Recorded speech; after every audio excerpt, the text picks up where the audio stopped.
Sejam bem-vindos ao Partículas de História Militar número 14. Hoje nós vamos falar sobre bisonhices, meu caro ouvinte. Você sabe o que é uma bisonhice? Talvez você não saiba. Comigo, como sempre, Glênio Madruga, tudo bom? Saudações cavalarianas, bull, ouvintes, tudo jóia. Bisonho, o ser que move as forças armadas em qualquer lugar do planeta. Um ser que precisa ser estudado. O bisonho é aquele cara, por exemplo, das Forças Armadas, é aquele recruta, e quando sai do alojamento tá com o pé esquerdo no pé direito, o pé direito no pé esquerdo. É aquele sujeito que bate continência enquanto tá falando ao telefone com o oficial dele. Então é um cara que normalmente tem aqueles leves desvios que fazem com que alguns detalhes das Forças Armadas sejam tão engraçadinhos, né? Você teve muito contato com bisonho lá na escola de Sargento das Armas, Mac, você que teve um tempinho por lá? Ah, sem dúvida. O ano de 2005 na ESA foi bem florido de bisonhos, né? Tinha bastante para todos os gostos em todas as armas.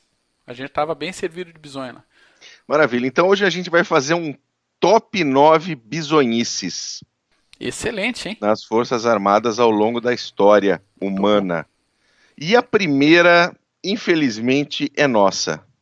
É uma bisonhice brazuca. Ah, mas não tem maneira melhor de começar do que Do que uma uma bisonhice nossa, né? brazuca. Número Aham. 9. Quando nós mesmos afundamos o nosso navio. Olha que coisa bonita. Eu estou falando da história do Cruzador Bahia. O Cruzador Bahia foi comprado dos ingleses ali no iniciozinho do século XX. Participou da revolta da Chibata em 1910. Foi um dos cruzadores, um dos navios que teve a sua tripulação revoltosa. E ele conseguiu se afundar-se a si mesmo. Eu não consigo ser mais É, específico do é. que isso. Ele conseguiu se A afundar a redundância é si mesmo. necessária. Redundância. O treinamento já na Segunda Guerra Mundial, 1943, aliás, perdão, já em 1945, eles estavam fazendo um treinamento com as suas antiaéreas. E aí um disparo acidental atingiu a própria popa do navio, as cargas de profundidade que ali estavam, e o Bahia afundou em 3 minutos. Que coisa linda. Que Em coisa linda. Para quem 3 nunca se perguntou, aquelas catraquinhas no reparo da metralhadora, para que serve? Para isso. para isso não acontecer. E não tinha catraquinha no reparo. O bisonho disparou a arma com ela apontada para o próprio navio, pegou nas cargas de profundidade, explodiu. 36 dos 390 tripulantes apenas se salvaram. Ô, louco. Exatamente. Infelizmente, a gente conseguiu se afundar-se a si mesmo. Como tem acontecido ultimamente, né? Mas Mas tudo bem. isso é outra história. Bisonhice número 8 foi quando um grupo de emus, olha só, um grupo de Emus. emus derrotou o exército australiano. Você está entendendo? Mais ou Meu, meu, menos. meu querido, meu querido, Mais ou menos. você sabe o que é um emu? Emu é um negócio meio parecido com boi, não é não? O Daquelas emu coisas é que dá uma, para transformar em churrasco, assim. não dava para você estar mais errado. Excelente. Que O bom. emu é uma avezinha parecido com uma ema, parecido com um avestruz. E isso derrotou o exército australiano. Exatamente. Eu Hum, vou explicar por quê. Depois da Primeira Guerra Mundial, 5.000 soldados australianos receberam dinheiro e receberam títulos de terras para poder desbravar a parte oeste da Austrália. correto. Aquilo lá era um descampadão, não tinha ninguém, só tinha emu, canguru, kiwi, diabo da Tasmânia não. Mas tinha emu, tinha kiwi, tinha de tudo. Kiwi é uma vizinha também, viu, meu caro ouvinte? Não é a fruta, não. E daí eles pegaram e foram para lá, começaram a se estabelecer com as suas plantações, não é? Com suas casinhas. Só que as plantações foram invadidas por mais de 20 mil emus Ô, louco. que foram lá comer as plantaçõezinhas. Estavam com fominha, de Super repente inocente. apareceu aquela comidaiada toda brotando do chão. As avezinhas foram lá, arrasaram com a plantação. Eles, orgulhosos, soldados australianos.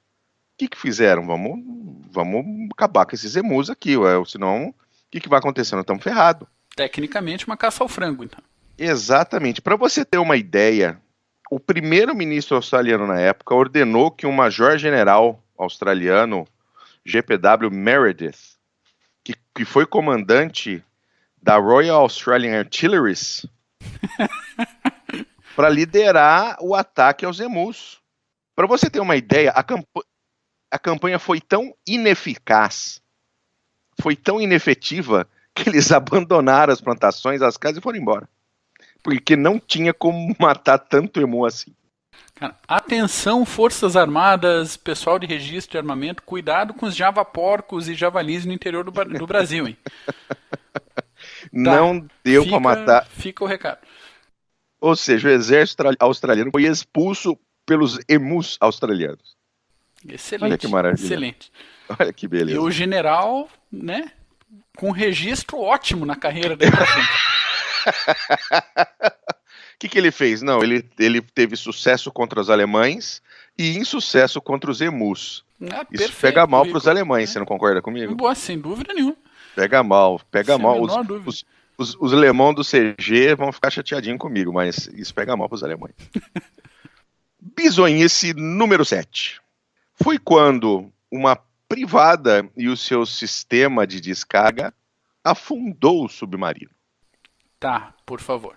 Então vamos lá. Não foi um caso de privada lançada de lugar nenhum? Não foi um caso de bombardeio com privada, como a gente já viu em outros podcasts do Clube dos Generais. Isso, lançaram no Vietnã, vaso. Isso, nós estamos falando do U-1206, um submarino alemão pela nomenclatura. Exatamente, é um submarino alemão da Segunda Guerra Mundial, tá? Entenda, não é qualquer submarino. De qualquer lugar. Porque é elite das Forças Armadas Alemãs, submarinistas. Tá, tudo bem, continua. Exatamente. Eles desenvolveram, para esse submarino especial, um sistema de descarga bastante complexo. Tá? Para você ter uma ideia, era para que o cocôzinho do submarinista saísse do submarino como se fosse um torpedo. Que bom. Né? Então o rapaz ia lá fazer o seu servicinho, tá dentro do submarino. Submarino, meu caro ouvinte, se você não sabe, procure, você vai ver que é um local bastante agradável de se ficar debaixo d'água, tá? Sem tomar banho, aquele bando de homem junto, uma maravilha, um cheiro assim fantástico, sem ter o que fazer normalmente.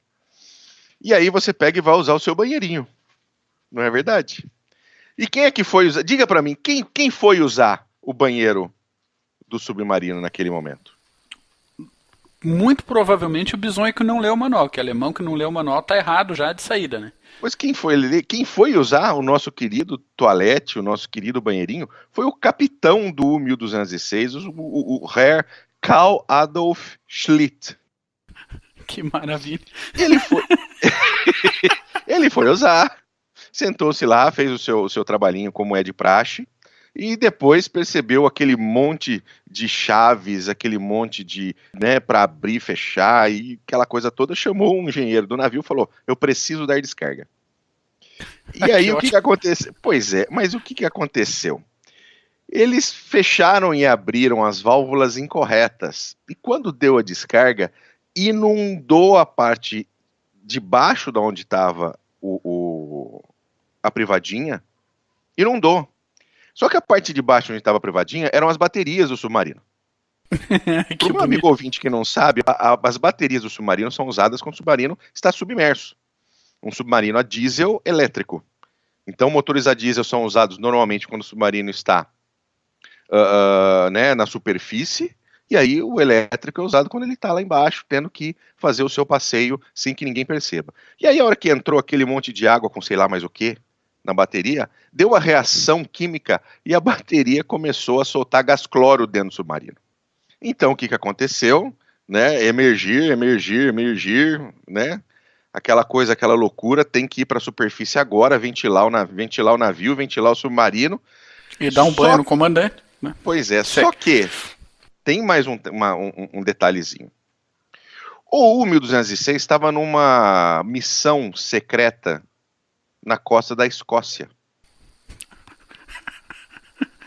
E aí, quando ele emergiu, ele rapidamente foi avistado pelos escoceses. Claro. E rapidamente foi atacado. E rapidamente foi afundado. Porra, cara. Outro registro bom. Tá, o bisonho do comandante sobreviveu ao ataque ou fez o favor de afundar junto com o submarino dele? Não, ele sobreviveu, a maioria dos tripulantes sobreviveu também ao ataque. Eles foram capturados pelos escoceses, né, e ficaram prisioneiros até o fim da guerra. Maravilha, maravilha. Olha que belezinha, né? Essa é a cagada, não é? Essa é a verdadeira cagada? Essa é a cagada. Duas cagadas, né? Aliás, várias cagadas em série. Primeiro, o que um monte de registro tá fazendo no banheiro? Né? Depois, não tinha lugar pior para botar o banheiro do que em cima das baterias do submarino? Exatamente. Né? E em terceiro, se o comandante não sabe usar o vaso do submarino, o que eles estão fazendo dentro dessa lata? Vai embora, né? Não faz, não fica. Não deixa. Um periquinho. Porra. Joga quando tiver, né, na superfície. Isso, junta nessa linha lá, joga quando tiver na superfície. Exatamente. Não vai fazer diferença. O cheiro é horroroso, com bosta ou sem bosta dentro do submarino. Exatamente. O cara sem tomar banho faz 4 meses que o cara tá coitado sem tomar um banho. Mas tudo bem. Bom, né, essa foi mais uma historinha de bisonho, onde o bisonho foi não só o capitão que não sabia usar, como o engenheiro que devia saber usar e fez errado. Sem dúvida nenhuma. Mas tudo bem. Vamos lá, bisonhice número 6. Sabe quem está nessa bisonhice, meu caro amigo? O grande, o excelente Aníbal. Aníbal? O cartaginês. Ué? Um dos generais de maior sucesso da história militar. Estava lá nos Alpes com as suas tropas. Mais de 38 mil homens, mais de 8 mil cavalos, elefantes, cruzando os Alpes. E chegou num momento que a fila parou. Então você imagina lá, né, aquela tropa gigantesca nos Alpes, naquele zigue-zaguezinho, tentando cruzar. E ele parou porque o nosso amigo lá da frente, que estava fazendo a ponta, falou, não dá para passar aqui porque essa neve está muito fresca, ela nós vamos ter uma avalanche aqui, não dá para passar agora. Vai ceder. E o Aníbal falou, não vai, eu sou macho, eu vou passar por aqui. Sim, entendido de Alpes, né, que ele deveria ser, né? Vindo de onde veio. Exatamente. Então ele pegou a sua bengalinha, o Aníbal, o seu pedaço de pau, a sua guia, e deu umas porradas na neve para mostrar que estava tudo ok. Uhum. Do que ele fez isso, ele provocou uma avalanche.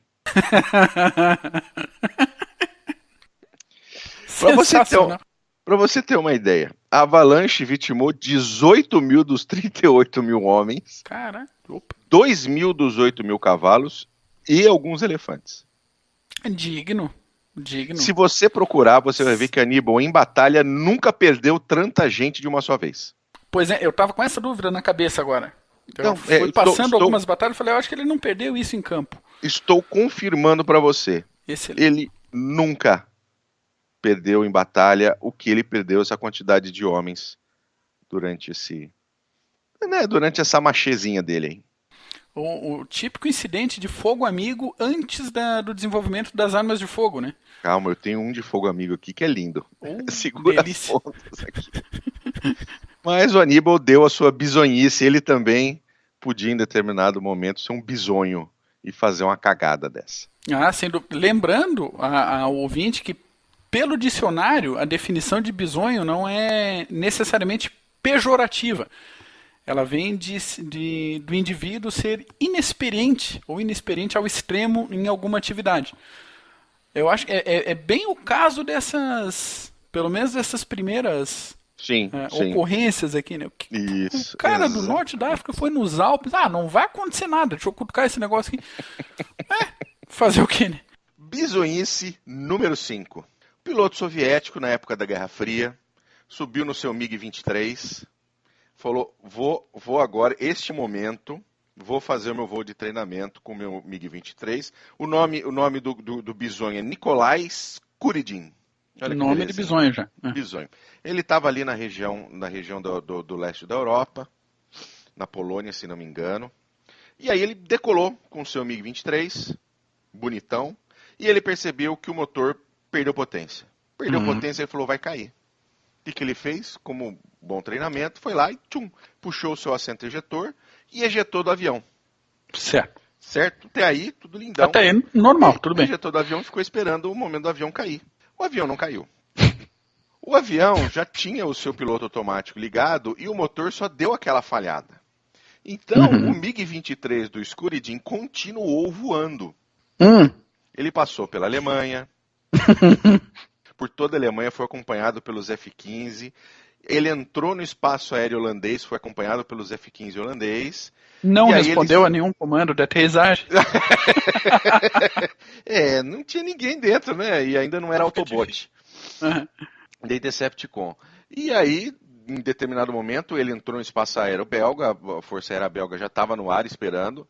Falou, bom, agora é hora, vamos abater esse filho da puta, né? Não deu tempo, acabou o combustível, ele caiu numa área de residencial, bateu numa casa e ainda matou o moleque que estava dentro da casa. Ô, louco. Sério. Isso em 1989. 89 já? 89. E o piloto tem notícia do que aconteceu com o bisonho, não? Deve ter ganhado uma medalha de mérito. Não tenho notícias, eu não pesquisei o que aconteceu com ele, mas ele acabou sem combustível e caiu. Já era. Mas o próximo, o nosso bisonho número 4. Tá ficando quente. Mas não é um bisonho só. Eu considero que essa bisonhice ela pertence a muitas pessoas. Lá durante a Segunda Guerra Mundial, os japoneses fizeram um dos maiores encouraçados, uma das maiores classes de encouraçados do mundo até hoje, que é a classe Yamato. Perfeito. E a classe Yamato, para você ter uma ideia, ouvinte, eram navios de 73 mil toneladas. Né? E um dos encouraçados da classe Yamato era o Musashi, mais um orgulho da marinha japonesa, certo? E ele estava na cidade de Nagasaki, sendo finalizado, na sua doquinha seca, e chegou a hora dele dar aquela escorregadinha para dentro d'água. Então, o que aconteceu? Fala, momento, vamos lá, né? Bate o champanhe para poder o nome do navio, aquela coisa toda, aquela coisa bonita, libera as travas. Liberou as travas, o Musashi, assim, com a delicadeza de um elefante cor-de-rosa na loja de cristais, entrou mar adentro. Quando ele entrou mar adentro, o seu tamanho era tão maciço, que ele criou um pequeno tsunami de 1,5 metro. E a cidade de Nagasaki, onde ficava o estaleiro, onde ele foi lançado, sofreu com esse tsunami. Ah, que maravilha! Para você ter uma ideia, todos os pequenos riozinhos que passam por dentro de Nagasaki transbordaram, os barcos pesqueiros que estavam ali ao redor afundaram, e ele inundou metade da cidade. Que bonito. Olha que belezinha. Eu tenho curiosidade para saber como é que isso foi relatado nos jornais da cidade. Conspiração americana, ataque dos Estados Unidos. Cara, é complicado, mas é uma bizonhice assim, de várias pessoas, né? De não terem calculado corretamente. Ruim, exatamente. Muito. E não que, os japoneses tinham uma marinha de respeito, já tinha algumas décadas construindo grandes embarcações, era meio lógico, né? O deslocamento da água, o que ia acontecer. Verdade. Difícil. Complicado.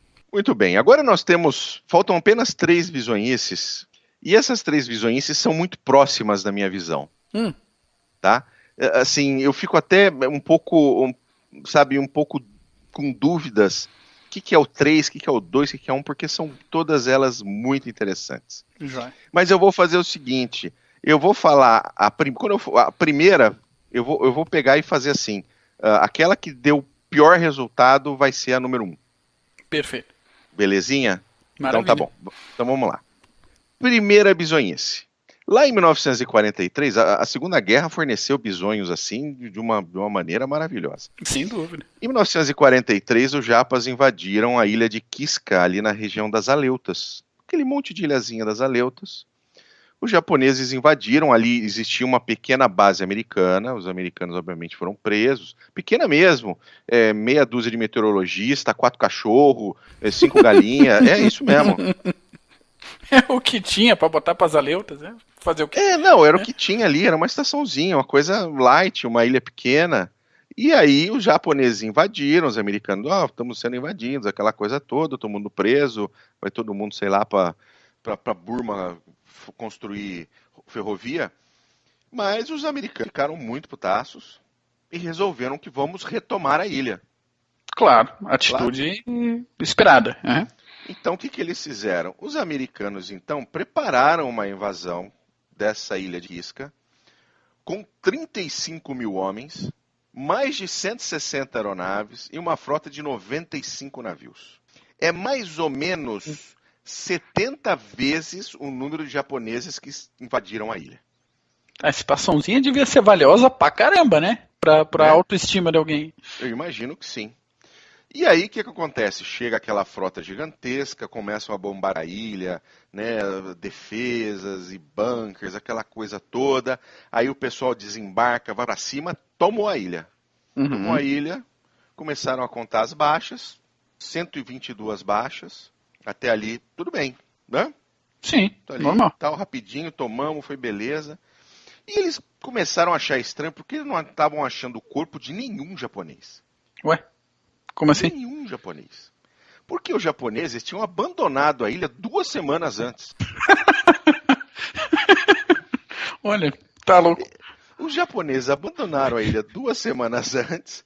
Mesmo assim, os americanos tiveram 122 baixas. Era a minha próxima pergunta. Como assim 122 baixas contra 0 japoneses? Pois é, vamos lá. 24 dessas 122 foram por fogo amigo. Tá? Ok. 47 dessas 122 baixas foram homens que desapareceram no mato, na mata densa, da densa mata da ilha do Pacífico, sumiram.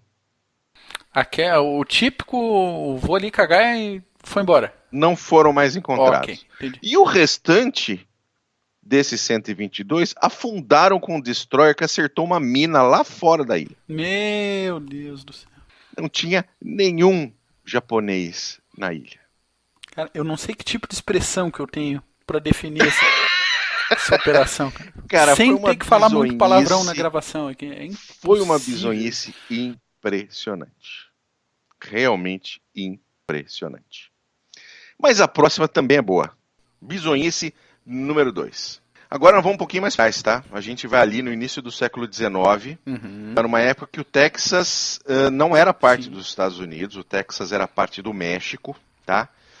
E a parte de língua inglesa do Texas começou a se revoltar contra o México. Pra variar, né?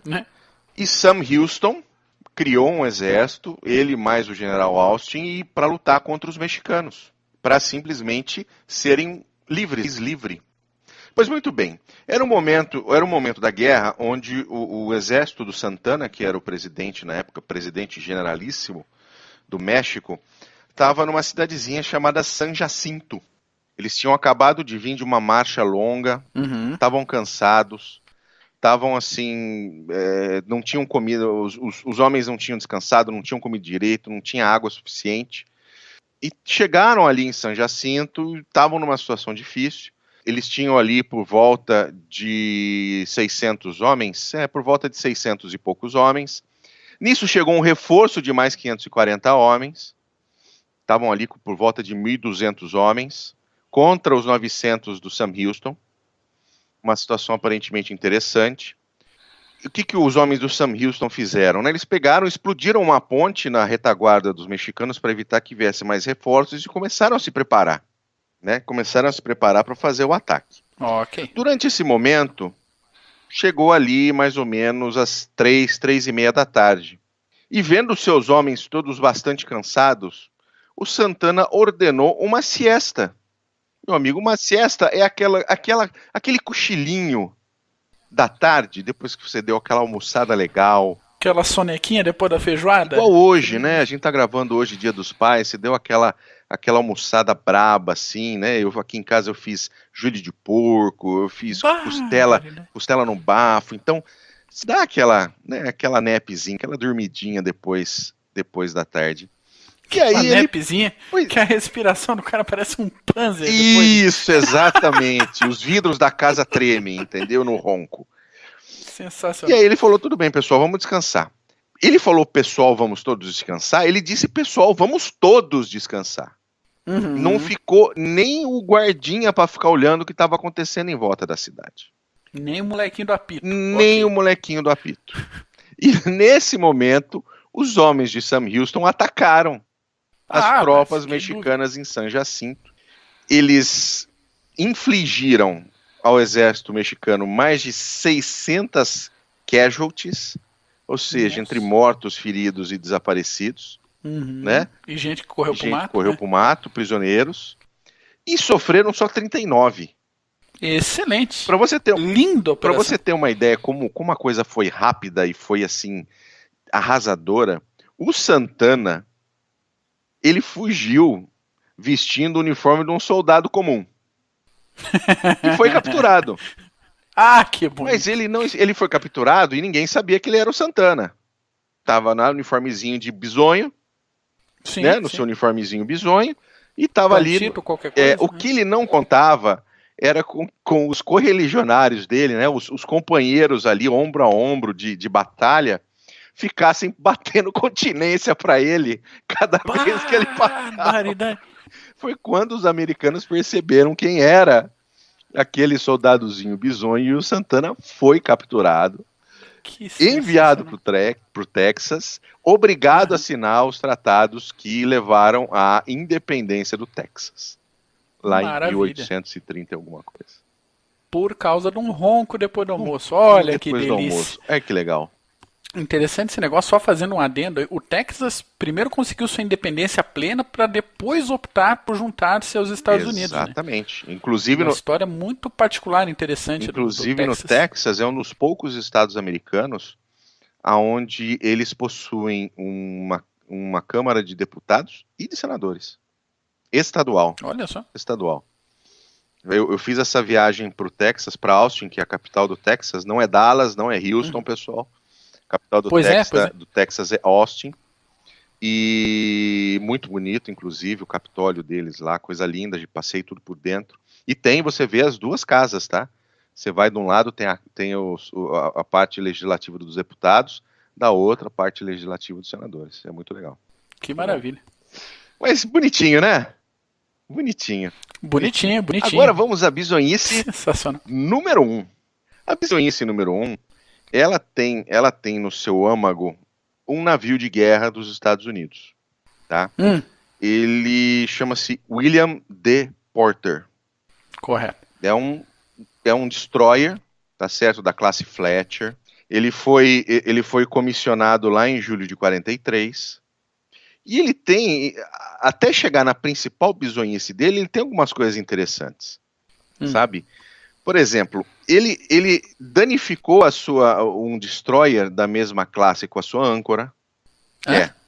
Sabe aquela coisa de âncora, liberaram não sei o que, a âncora acertou. A âncora fica meio embaixo do negócio, ele conseguiram enroscar no outro navio. Pois é, o cara é bom, cara. Não é qualquer bizonho que faz isso. Ele, sem querer, atirou em outro destroyer. Perfeito. Não acertou. Ele também, sem querer, né, acidentalmente, vamos falar uma palavra bonita, né? Acidentalmente, ele atirou contra o jardim da casa do comandante da base onde ele se encontrava. Acidentalmente ele atirou no jardim da casa do comandante. Entendi. Exatamente. Então, cara, ele vinha vindo, né, numa situação, e aí ele foi colocado para fazer a escolta do USS Iowa. Tá, só um negócio para eu não perder o gancho. Esse negócio do navio acidentalmente atirar no negócio, parece esses negócios de jornalismo que a gente vê hoje em dia. O carro foi lá, atropelou não sei quem. Isso, o caminhão exatamente. atropelou não sei onde. Quando não interessa muito dizer quem foi que fez, né? Dar o nome ali da Isso, pessoa. exatamente. Quem foi Não o interessa bisonho? dizer quem fez. Foi o USS A Porter. bizonhice, isso, a bizonhice é o Porter, não é o bisonho marinheiro que tá lá e que mexeu onde não devia. Maravilha, ok. Tá certo? Mas tudo bem. Em 43, novinho em folha, ele foi colocado para fazer, né, para cortejar o USS Iowa. O Iowa estava carregando dentro dele ninguém mais, ninguém menos do que Franklin Delano Roosevelt e o secretário de Estado Cordell Hull. Eles estavam a caminho de Teherã, fazer a conferência de Teherã e a conferência do Cairo. Perfeitamente. Tá certo? Aí, vamos voltar ao Porter, ele tá lá bonitão, né? Tá lá ajudando, tá lá cortejando o Iowa, né, protegendo, aquela coisa toda, e de repente, não mais que de repente, uma das suas cargas de profundidade acidentalmente cai na água e explode. Acidentalmente, ok. E aí, todo o resto do comboio achou que tinha o Bolt na água. Claro, sem dúvida nenhuma. Certo? Começa a hostilidade, ninguém tá vendo, tem que estar embaixo, né? Não é possível. Né? Todo mundo aquela coisa, falou, não, para, é acidente, fomos nós, não se preocupa, tá tudo bem, beleza, galera, tá tudo bom? Então tá bom. E a viagem continuou. Depois disso, durante um exercício, durante um treinamento, sem querer, acidentalmente, eles lançaram um torpedo armado contra o USS Iowa. Ah, que bom! Que bom. Não, olha, da primeira vez da carga de profundidade tinha que ter mandado para casa isso.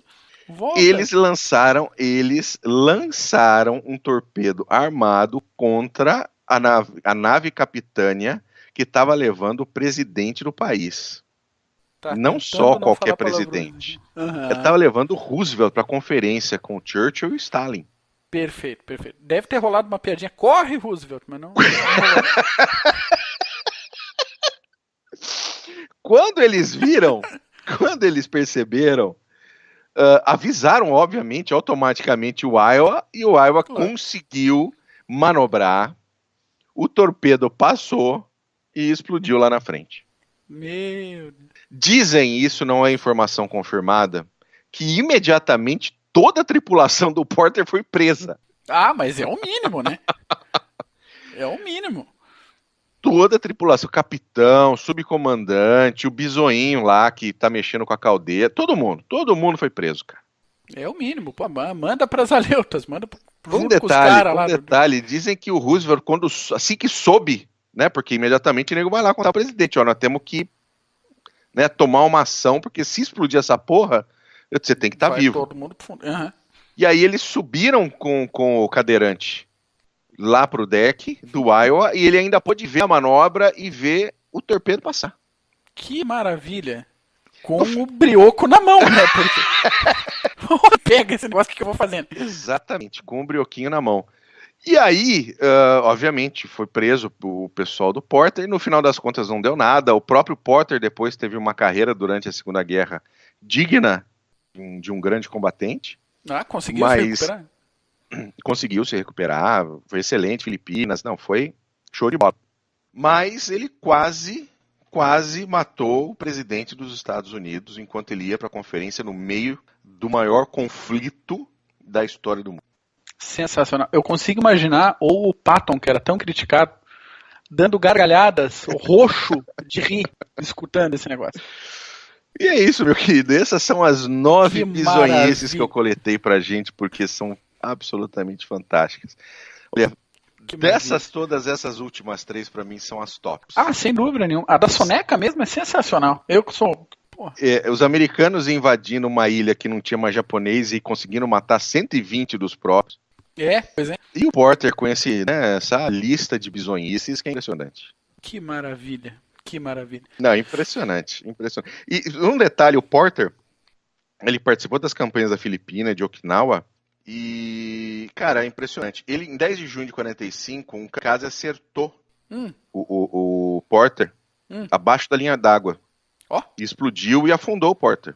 Miraculosamente, todos os tripulantes sobreviveram. Tá, eu demorei alguns segundos para processar a informação. Para você ter uma ideia de que era uma belonave distinta, sim. Era uma belonave diferente das outras. Diferente das outras. Incrível. Impressionante. Maravilha. Obrigado, meu querido Eu Mackensen. que te agradeço, imagina. A gente se vê na próxima. Opa, até mais. Valeu, um abraço, tchau. Tchau, tchau.